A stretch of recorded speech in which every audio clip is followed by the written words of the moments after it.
Pensé et conçu par l'ONG Nouvel Héritage, le PADAS a été présenté aux directeurs et directrices d'écoles primaires publiques de la commune d'Adjara dans la soirée de ce mardi 16 mars 2021 et a eu pour cadre la grande salle de l'école primaire publique de Sota dans la dite commune. À la suite de la coordonnatrice du PADAS qui a présenté le programme, Gildas Belogun, l'administrateur du PADAS, a présenté le volet du concours intercommunal pour la promotion de la diététique et l'hygiène alimentaire en milieu scolaire qui constitue un pan du PADAS. La parole a été ensuite accordée aux invités pour leurs questions, apports et suggestions, ultime étape après laquelle ces partenaires privilégiés du PADAS donnent leur appréciation du programme. Je suis vraiment très émerveillé par ce programme parce que, comme vous le savez si bien, la santé de l'écolier en milieu scolaire est très capitale pour toutes les autorités. Parce que quand un enfant n'est pas en bonne santé, je pense qu'il ne peut pas donner le meilleur de lui-même.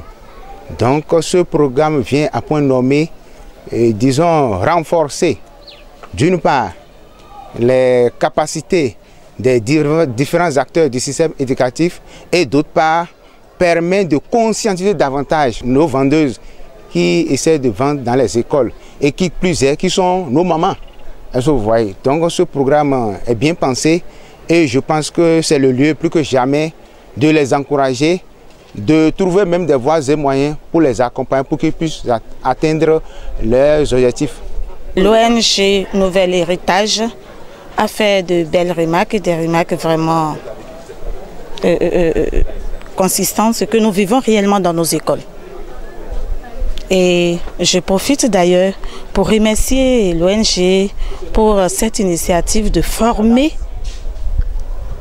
nos femmes vendeuses de l'école, car la santé de nos enfants en dépend. Un très bon programme. On a bien suivi le développement fait. Je crois que si nous ne pouvons que souhaiter longue vie à l'ONG pour qu'ils puissent être toujours de notre côté pour pallier à cet art, à ces genres de choses qui nuisent gravement à la santé, non seulement des apprenants, mais aussi des instituteurs, des enseignants, parce que nous-mêmes nous mangeons ce que les vendeurs préparent. La coordonnatrice du PADAS expose le mécanisme d'exécution du programme afin que le but visé soit atteint. Sensibiliser les femmes vendeuses, ensuite les mettre en réseau communaux. Et à l'intérieur de ces réseaux, ces femmes seront suivies pour un changement de comportement.